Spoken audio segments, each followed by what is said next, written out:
Hello, everyone. I'm Dana Perino, and welcome to a special hour of The Five with brand new developments in reaction to Friday's Islamic terror attacks in Paris. Today, the president of France declared his country is at war. The nation retaliated last night with a series of airstrikes bombing targets in the Syrian ISIS stronghold of Raqqa. ISIS, meanwhile, has released a new video threatening new attacks on other nations, including ours, singling out Washington, D.C. But earlier today, when speaking of Friday's horrific act of terror, the president called it a setback. We have always understood that this would be a long-term campaign. There will be setbacks and there will be successes. The terrible events in Paris were obviously a terrible and sickening setback. Even as we grieve with our French friends, however, we can't lose sight that there has been progress being made. And when it came to the strategy of a stark difference from that of President Hollande's, President Obama defended his plan to topple ISIS, saying it will not be fundamentally altered.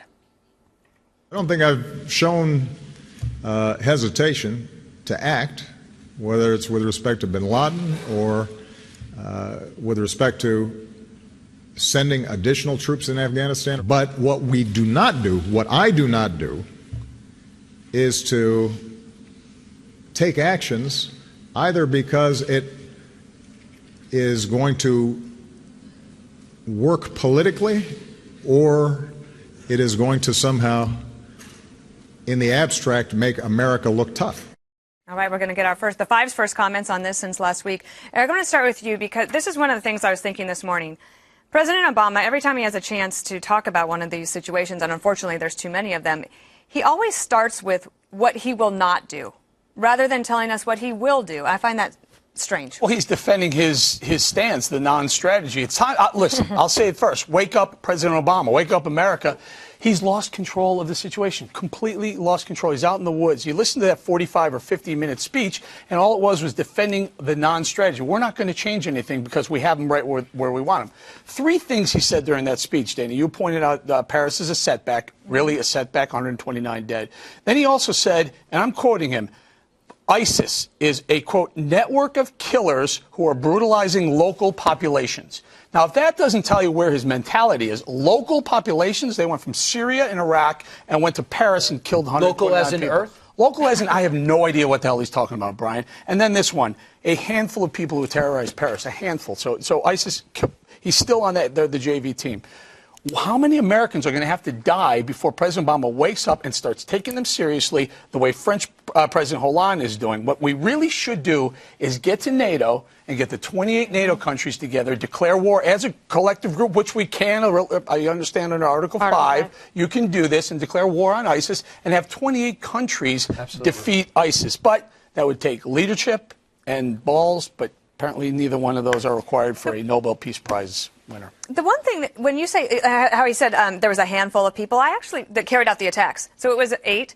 I actually find that the most disturbing, Brian, that there were only 8 that were able to attack and kill 129 people. Right. So those 129 should feel better now that they were only killed by 8 people, as if they weren't a formidable force to begin with. Then you think about the plane that was taken down. How many people did it take to have a plane go down? Let's think how many people it took to take down those flights in 9/11, 2001. Because it was only a handful of people, it doesn't mean it wasn't a substantial threat, and al-Qaeda isn't a legitimate threat against us. And why does the president get mad at only one element, one thing he got mad at? Where did he show emotion? He showed emotion at Republicans who found criticism with him about his refugee status.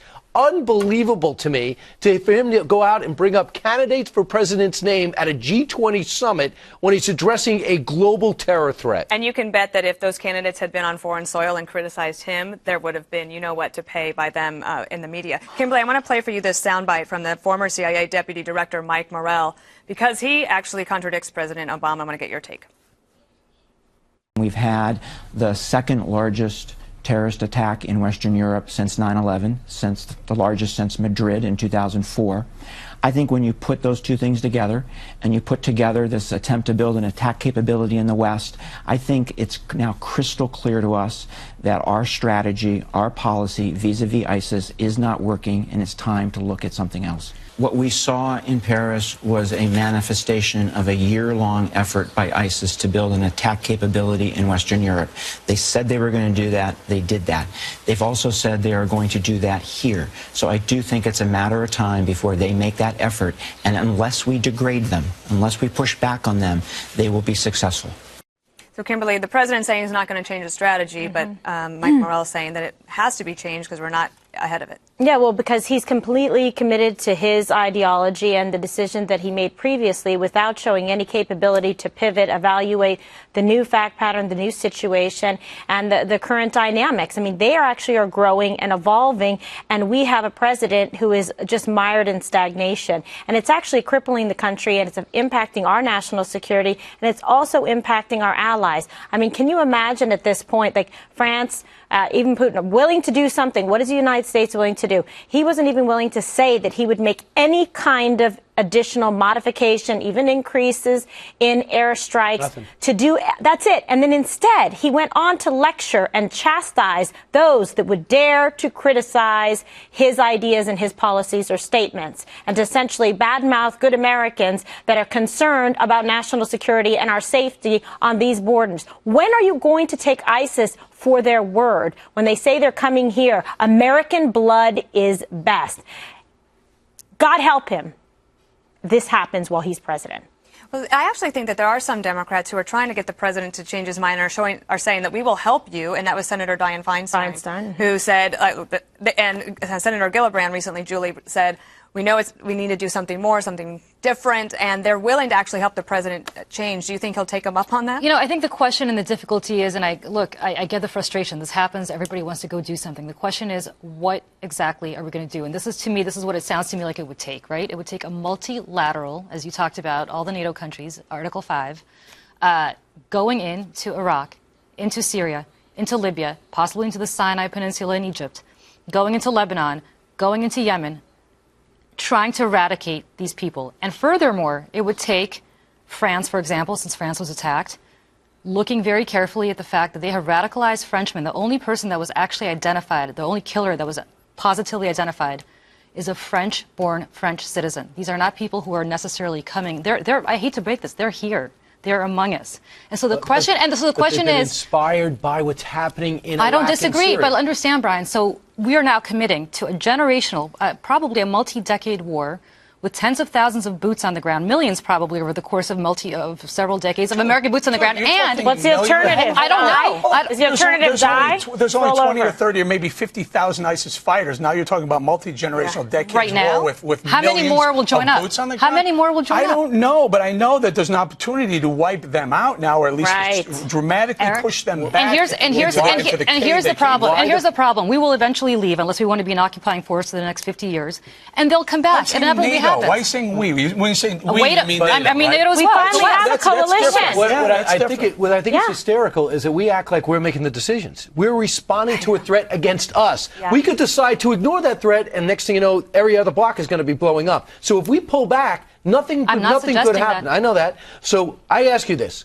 How successful is the surge? There was not one person in 2012 who ran for president or was supporting a candidate for president that thought that Iraq wasn't a success story. So why is it going to take generations and years to take down al-Qaeda in Iraq?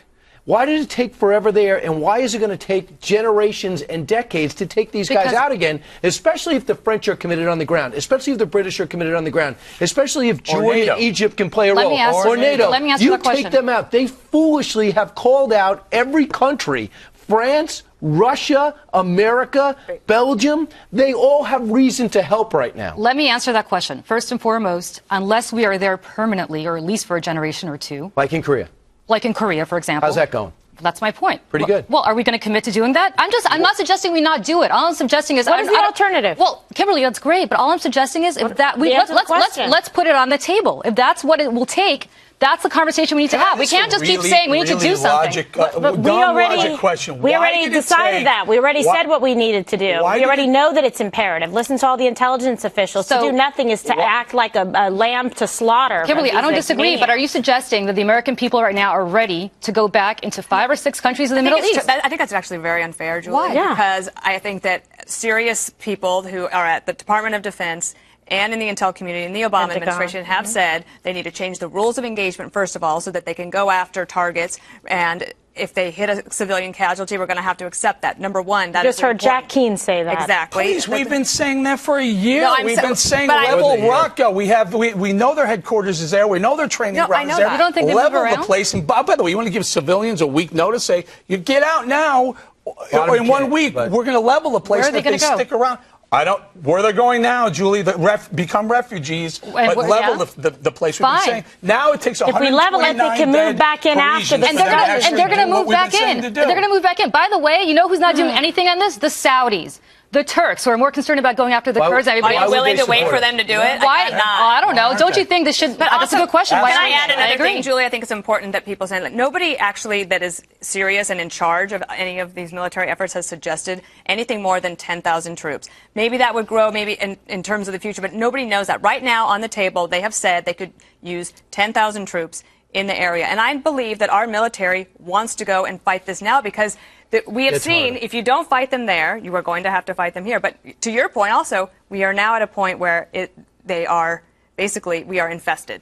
Yeah, with Look at how quickly we've gone from Obama's JV team to a complete crisis and epidemic. They took down a Russian airplane. They tried to blow up on that trip, but thank God the 3 Americans were on there to thwart that attack. And the information and intel, on the train, is that those individuals that were responsible for that, it's the same cell and group that had tried to get this to happen. I want to give Eric some credit, too, because I've thought about this over the weekend. For a long time, you've been saying we should level Raqqa. Like, why aren't we going after Raqqa? So France gets hit Friday. By Sunday evening, they've leveled Raqqa. And there's another thing I said about a year ago, too. It's take out the oil installations then, because I even pointed out, you can wipe those out. You can wipe out the production, the transportation, the storage, and it can be rebuilt over time fairly easily. It's the desert. It's very easily rebuilt. Saddam blew it up the first time in 91. It's a great way to cut off the funding. Guess what happens within 24 hours of a Parisian attack? If they Here we go. Strong bombs on Raqqa and take out the oil installation. And they took out the recruitment center, their headquarters, and we knew what those. Real quick, we knew where those headquarters were already. Why didn't we do it before? Why did we know where they all are? Yeah, we should have done it before. Hold on. Do you hear what Hollande said today? He said, we're not going to contain ISIS. We're going to beat ISIS. Right. You know what that was? That was a shot at Obama, who on Thursday said, we have ISIS contained. Who still isn't showing up. Who still is not showing up. By the way, he says merciless. He says merciless. An act of war. An act of war. Okay, fine. Now he's got to back it up. 20 strikes about existing targets that we supplied to them, that's fine. We heard the same thing from Jordan. Then they lost interest. Maybe because of lack of leadership. That's fine. Whatever the reason is, UAE, we're in. We're going to fly a woman over there. We're going to show you men and women are all in charge of taking out ISIS. They haven't bombed since March. So we have the worst coalition ever assembled. Maybe because of the last... Canada's pulling out? Maybe. Why wouldn't they? Where's the leadership? Where's the face on the coalition? Wait a second. Where's the Schwarzkopf on this? You guys, if you're invoking Article 5, if you're invoking Article 5, that means every NATO country, including the ones that you just talked about now wanting to be involved, the Turks and the Canadians, for example, are going to have to be a part of this. They're not willing to. Are they stepping up? Well, if there was a leader, if there was somebody that stood up and said, "Let's get this going," you have to actually try to lead them. You just have Hollande do it. But what kind of excuse is it? Because other people won't step up. That means we shouldn't either. That means it's going to be our boots on the ground. That is such BS. It's going to be our boots on the ground. Article 5 requires them to stand. Not asks them to step up. It requires them to stand. It requires them to send X amount of troops. It doesn't specify how many. It's going to be us. It's going to be our boots on the ground. That's what you guys are suggesting. I'm not disagreeing with that point. All I'm saying is, let's be clear. We're suggesting to be mission adaptable, to use your brain and figure out what needs to be done and show that we have the wherewithal to do it. We certainly have the capability, and we have men and women that are willing to serve. The only person that seems confused is the president.